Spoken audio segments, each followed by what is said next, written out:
Is Robert Barthelemey damned good in Tides of Torment?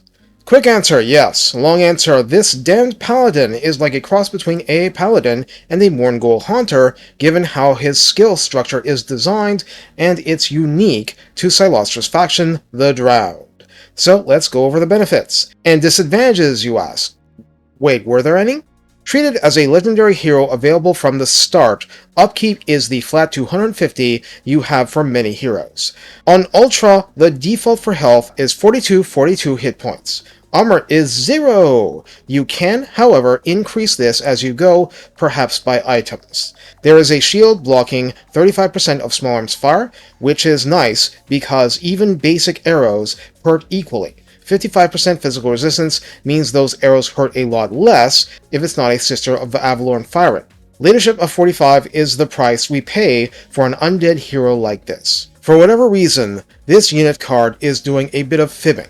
Speed is very much 75 in a pretty slow faction, and while in-game doesn't show charge speed, we should, that is a bit higher. He's on a horse, you see.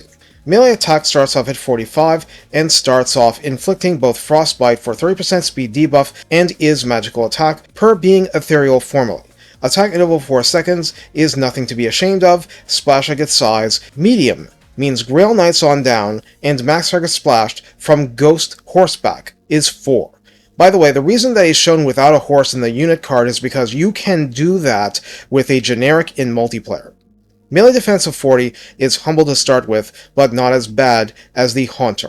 Weapon strength 390 is split, it's all armor piercing. Moreover, there is a bonus versus Lard of 20 inherent to him for extra bite against all things large, cavalry, and or monstrous. Charge bonus is 70 because he's mounted, and mass is probably 1500 because that's what it would normally be on a mount. In a rank 1 state, the hero can hide in forest, causes fear and terror, retains the knight trait for the unlikely situation you ally with Bretonia, has standard undead and encourage aura features, and Strider.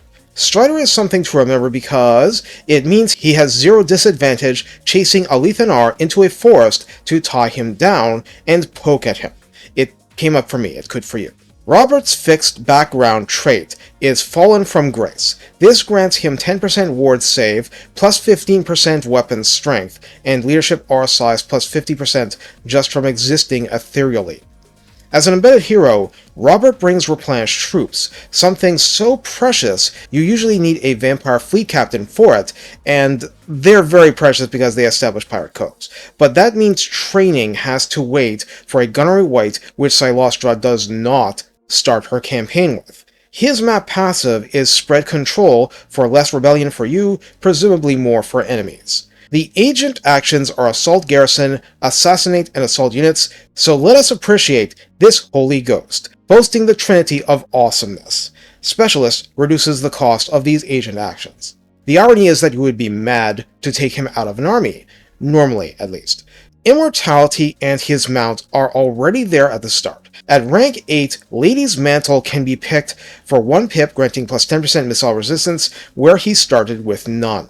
Since this helps against magical and non-magical fire projectiles alike, it is good. The 4 pips where the Mourngul Haunter would have his, indeed boasting some of the same names, are nonetheless different enough we need to go over them, since these are decisions you can make during your first several turns. No rank requirement, you just need skill points. The Cold Blade adds melee defense plus 6, shoring that up for 1 pip, and adds the Chilling Aura. As in, he does not start with this. For a passive aura 35 meter range with its own minus 30% speed, which would combine with Frostbite. At this point he has the same Slow the Minotaurs charging your gun line ability as the Haunter. And unlike the Haunter, he has a bonus versus large, so yeah. Damned Rage not only adds melee attack plus 6 generally, but provides bonus versus infantry plus 6 too.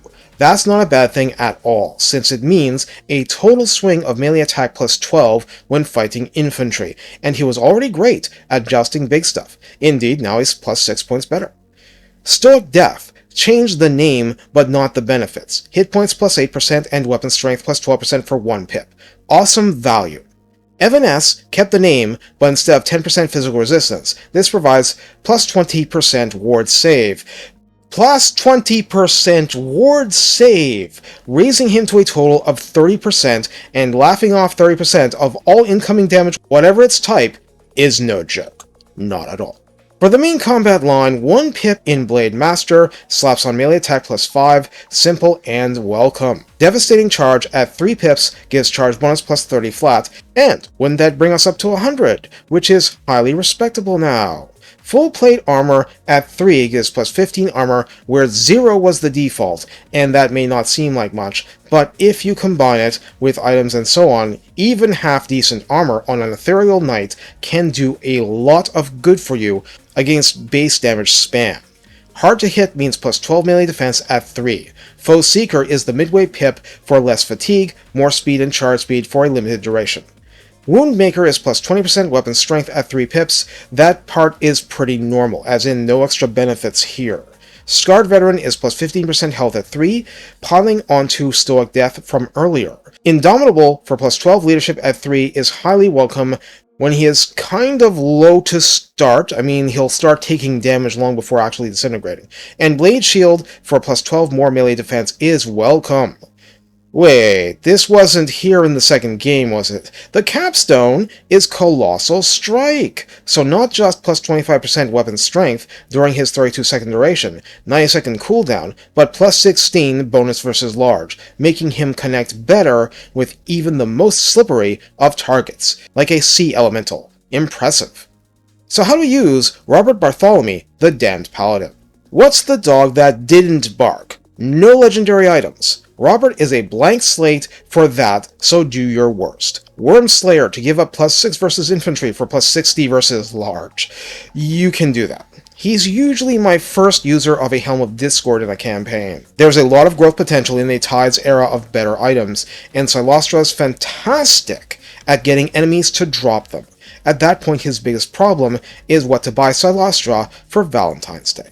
Aww. Robert can't be permanently lost, but you don't want to lose him in your first few battles if you can avoid it anyway. Don't be afraid to pull him back and give him a little room to breathe and rest if it's absolutely needed. That said, he's often by far your best option for harassing and controlling an enemy lord or hero, and his general ability to plug holes and punish overextending opponents can't be overestimated. He gets better quickly and soon becomes a campaign mainstay in every fashion. Come Gorgon or Dragon, Robert is there for a singing lady, long beyond the capacity of death to part them. Well, he's still not enormous health or top-tier hitting power, so treasure what you have and ruthlessly use him as the setup man for bombardments, avalanches of mortars, hails of bullets, every kind of inclement battlefield condition you can muster. Keep in mind the one other thing you didn't hear me mention. He has no way of healing himself by default. A potion of toughness or healing can change that in a hurry, of course, but that's why I emphasize all the ways you have of repelling and breaking enemies as a group, not depending on Sir Robert to rescue you solo. He can dish it out, but everything he takes in return is going to add up. That big pile of resistances slows the process down rather than stop it. But that's why you should recruit a fleet captain with lore of vampires, right? Right. Take care and have fun crusading for the Siren of the Storm. Well, the Storm won round 1, but she's determined to win the rematch, and he'll be there to cheer her on the whole way, even if it takes them to the bottom of the ocean. You know, again,